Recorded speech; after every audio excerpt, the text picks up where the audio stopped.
ఓం శ్రీ మహాగణాధిపతయే నమః. అందరికీ శ్రీ విశ్వావసునామ సంవత్సర ఉగాది శుభాకాంక్షలు తెలియజేసుకుంటూ ఈ సంవత్సరంలో సింహరాశి వారికి ఏ విధమైనటువంటి శుభాశుభ ఫలితాలు ఉంటాయో తెలుసుకుందాం. ముఖ్యంగా వీరి ఆదాయ వ్యయాలను కనుక పరిశీలిస్తే ఆదాయం 8, వ్యయం 2గా ఉన్నది. రాజపూజ్యం 7, అవమానం 3గా ఉన్నది. అయితే ముఖ్యంగా ఈ రాశిలో మఖా నక్షత్రం 4 పాదాల్లో జన్మించినటువంటి వారు, పుబ్బా నక్షత్రం 4 పాదాల్లో జన్మించినటువంటి వారు, ఉత్తరా నక్షత్రం 1వ పాదంలో జన్మించినటువంటి వ్యక్తులందరూ కూడా ఈ సింహరాశికి చెందినటువంటి వ్యక్తులు అవుతారు. ఈ రాశి వారికి కనుక చూసుకుంటే ముఖ్యంగా మఖా నక్షత్రం వారికి ఈ 8 నెలలు అంటే సంవత్సరంలో 8 నెలలు చాలా విశేష శుభ ఫలితాలను పొందుతారు. తర్వాత వచ్చేటువంటి 4 నెలలు ఏవైతే ఉన్నాయో అది మాత్రం కొంత మధ్యమమైనటువంటి యొక్క ఫలితాలను పొందే అవకాశం ఉన్నది. పుబ్బా నక్షత్రం వారికి మాత్రం ఈ సంవత్సరాంతం వరకు కూడాను సామాన్య ఫలితములు గోచరిస్తున్నాయి. అంటే వీరు ఎంత కృషి చేసుకుంటే, ఎంత శ్రమిస్తే, ఎంత ప్రణాళికలు వేసుకుని కనుక ముందడుగు వేస్తే జీవితంలో అంత ముందుకు వెళ్ళేటువంటి అవకాశం ఉంటుంది. అదేవిధంగా ఉత్తరా నక్షత్రం వారికి కనుక చూసుకుంటే ముందుగా ఉన్నటువంటి ఒక 4 నెలలు, చివరిలో వచ్చేటువంటి 4 నెలలు చాలా బాగుంటుంది. కానీ మధ్యలో ఉన్నటువంటి 4 నెలలు ఏవైతే ఉన్నాయో, సంవత్సరాన్ని 3 భాగాలు చేసుకుంటే మధ్యలో వచ్చేటువంటి 4 నెలలు ఏవైతే ఉన్నాయో ఆ 4 నెలలు మాత్రం చాలా శ్రమించాల్సినటువంటి పరిస్థితి ఉంటుంది. విరోధులు కూడా అధికమయ్యేటువంటి అవకాశాలు ఉంటాయి. అనుకున్న పనులన్నీ కూడాను చాలా ఆటంకాలతో ఆగిపోయేటువంటి అవకాశాలు కూడా కనిపిస్తున్నాయి. కానీ ఆ ఆత్మస్థైర్యాన్ని కోల్పోకుండా ముందుకు వెళ్ళడం అనేటువంటిది చాలా ఉత్తమం. అయితే ఈ శ్రీ విశ్వావసునామ సంవత్సరంలో సింహరాశి వారికి మిశ్రమ ఫలితాలు గోచరిస్తూ ఉన్నాయి. ఈ సంవత్సరం ఆర్థికంగా కొన్ని లాభాలు ఉన్నప్పటికీ కుటుంబ జీవితంలో కొన్ని ఒడిదుడుకులు కూడా వీరికి ఎదురయ్యేటువంటి అవకాశాలు కనిపిస్తున్నాయి. ముఖ్యంగా కుటుంబ జీవితాన్ని కనుక పరిశీలిస్తే కుటుంబ జీవితంలో కొన్ని సమస్యలు ఎదురవుతాయి. జీవిత భాగస్వామితో కొంత అపార్థాలు పెరిగేటువంటి అవకాశం ఉంటుంది. కాబట్టి అపార్థాలు రాకుండా చూసుకోవటము, జాగ్రత్త పడటం అనేటువంటిది చాలా ఉత్తమం. అంటే ముఖ్యంగా మీ యొక్క కుటుంబ సమస్యలపైన ఎక్కువగా మీరు దృష్టిని కేంద్రీకరించండి. ఇతరత్ర సమాజపరమైనటువంటి విషయాల కన్నా కూడా కుటుంబపరమైన విషయాల్లో మీరు ఎక్కువగా దృష్టిని కేంద్రీకరించడం ద్వారా కుటుంబంలో జరిగేటువంటి యొక్క వ్యవహారాలు ఏమిటి, తద్వారా ఏ విధంగా మీరు దాన్ని స్పందించాలి అనేటువంటి విషయం మీకు అర్థమవుతూ ఉంటుంది. అలా కాకుండా సంఘపరమైనటువంటి విషయాల్లో కనుక ఎక్కువగా మీరు జోక్యం చేసుకుంటే తద్వారా కుటుంబ విషయాలు దెబ్బతినేటువంటి అవకాశాలు అధికంగా ఉంటాయి. ఏప్రిల్ నెలలో కుటుంబంలో శాంతి, సామరస్యమైనటువంటిది కొంతవరకు నెలకొంటుంది. దాన్నే మీరు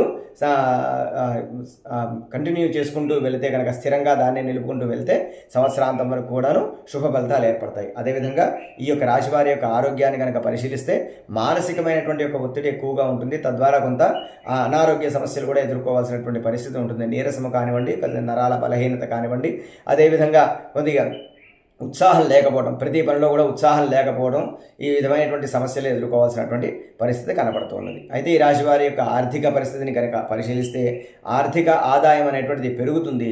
ఆకస్మికమైనటువంటి ధనలాభాలు కూడా పొందే అవకాశం ఈ రాశి వారికి గోచరిస్తున్నది. కాబట్టి ఈ అంది వచ్చేటువంటి అవకాశాలు ఏవైతే ఉన్నాయో వాటిని వదలకుండా పట్టుకోండి. తద్వారా మీరు నూతన ప్రణాళికలు చేసుకొని చేసేటువంటి వృత్తి కానివ్వండి, ఉద్యోగం కానివ్వండి, వ్యాపారం కానివ్వండి, ఏదైనా కూడా దాన్ని మీరు ఆధారంగా చేసుకొని ముందు అడుగు వేయడం ద్వారా మీరు ఆర్థికంగా ఎదిగేటువంటి అవకాశాలు అధికంగా ఉంటాయి.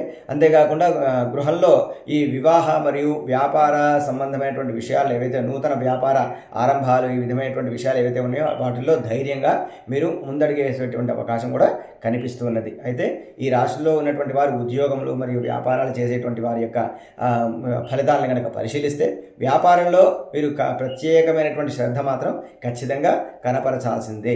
కుటుంబ వ్యక్తులైతే ఏ విధంగా అయితే కుటుంబపరమైనటువంటి విషయాల్లో వారు దృష్టిని సారించాలని చెప్పారో, అదేవిధంగా వ్యాపారాన్ని చేసేటువంటి వారు మిగతా విషయాలను కనుక పక్కన పెట్టి వారు చేసేటువంటి వ్యాపారంలో కనుక దృష్టిని కనుక తీక్షణంగా వారు చేయగలిగితే, దృష్టిని కేంద్రీకరించగలిగితే వారి వ్యాపారాన్ని వారు అధికంగా అభివృద్ధి చేసుకునేటువంటి అవకాశం ఉంటుంది.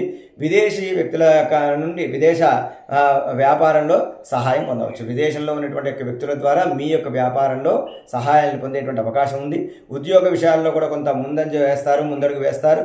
కొన్ని పనులు రహస్యంగా చేస్తారు. తద్వారా వచ్చేటువంటి సమస్యల్లో కూడా కొంత మీరు ఇబ్బందులు పడాల్సినటువంటి ఆవశ్యకత ఈ సింహరాశి వారికి కనపడుతూ ఉన్నది. సామాజిక విషయాలలో కొంత పురోగతి కూడా ఉండేటువంటి అవకాశం ఉన్నది. కొత్త పథకాలు, కొత్త ప్రణాళికలు చేయడం ద్వారా ఈ కుటుంబాభివృద్ధి, అదేవిధంగా వ్యాపారాభివృద్ధి, ఉద్యోగాభివృద్ధిని కూడా చేసుకోగలుగుతారు. చేసే పని మీద పూర్తి అవగాహన, ఖచ్చితమైనటువంటి యొక్క ప్రణాళిక అనేటువంటిది వీరు ఈ రాశివారు చేసుకోగలుగుతారు. ధన, కుటుంబ విషయాల్లో చాలా అధికంగా లాభపడేటువంటి అవకాశాలు కూడా ఈ సంవత్సరం వీరికి గోచరిస్తూ ఉన్నది. ఆశయ సిద్ధి కోసం నిర్విరామంగా, అంటే వీరి యొక్క శ్రమ అనేటువంటి భావనే మనసులో రానివ్వకుండా ఏదైతే మనసులో సంకల్పిస్తారో ఆ సంకల్పాన్ని నెరవేర్చుకోవడం కోసం రాత్రింబవళ్ళు కూడా వీరు బాగా శ్రమిస్తారు ఈ రాశివారు. అదేవిధంగా ఇతరులకు తమ వంతు సహాయ సహకారాలను కూడా అందిస్తూ వీరు జీవితంలో ముందుకు వెళ్ళేటువంటి స్థితులు కూడా కనపడుతూ ఉన్నాయి. తలపెట్టేటువంటి యొక్క పనులు కూడా సకాలంలో పూర్తి కూడా ధైర్యంతో మీరు వ్యవహారాలన్నింటినీ కూడాను మీదైన శైలిలో మీరు చేసుకుంటూ వెళ్తూ విజయాన్ని పొందేటువంటి అవకాశం కూడా ఈ సింహరాశి వారికి కనపడుతూ ఉన్నది. అన్ని వృత్తుల వారికి కూడా జీవన వృద్ధి, వ్యక్తిగత లాభము, ఈ యొక్క ఉన్నతమైనటువంటి స్థాయి కూడా పెరిగేటువంటి అవకాశం ఈ రాశి వారికి అధికంగా గోచరిస్తూ ఉన్నది. ముఖ్యంగా వీరికి అష్టమ శని సంచారం చేత కొన్ని ఆటంకములు వచ్చేటువంటి అవకాశం ఉన్నది. అదేవిధంగా భవిష్యత్తులో రాబోయేటువంటి సప్తమ రాశి రాహు సంచారం కూడా కొంత ఇబ్బంది పెడుతూ ఉంటుంది వీరికి. కాబట్టి ఈ యొక్క రెండు విధాలుగా ఉన్నటువంటి యొక్క ఫలితాల్ని తప్పించుకోవడానికే వీరు శనిగ్రహ రాహుగ్రహ జపశాంతులు చేసుకోవడం ద్వారా వీరికి ఉన్నతమైనటువంటి శుభ ఫలితాలు ఏర్పడేటువంటి అవకాశం ఉంటుంది. ఏతావత అన్ని మిగతా ఫలాలన్నీ కూడా శుభప్రదంగా ఉన్నది. కాబట్టి మీరు అనుకున్నటువంటి పనులపైన మీకు ఏదైతే ముఖ్యమో దాని మీద దృష్టిని కేంద్రీకరించడం ద్వారా మీరు అత్యున్నతమైనటువంటి శుభ ఫలితాలని శిఖరాలని కూడా అందుకునేటువంటి అవకాశం ఉంటుంది. కాబట్టి ఈ రాశివారు ఈ యొక్క శాంతి పరిహారములను ఆచరించడము, నిత్యము కూడా శివ సహస్రనామ స్తోత్రాన్ని లేదా శివ అష్టోత్తర నామ స్తోత్రాన్ని నిత్యము పారాయణ చేసుకుంటూ మీరు శుభ ఫలితాన్ని పొందాలని ఆశిస్తూ నమస్కారం.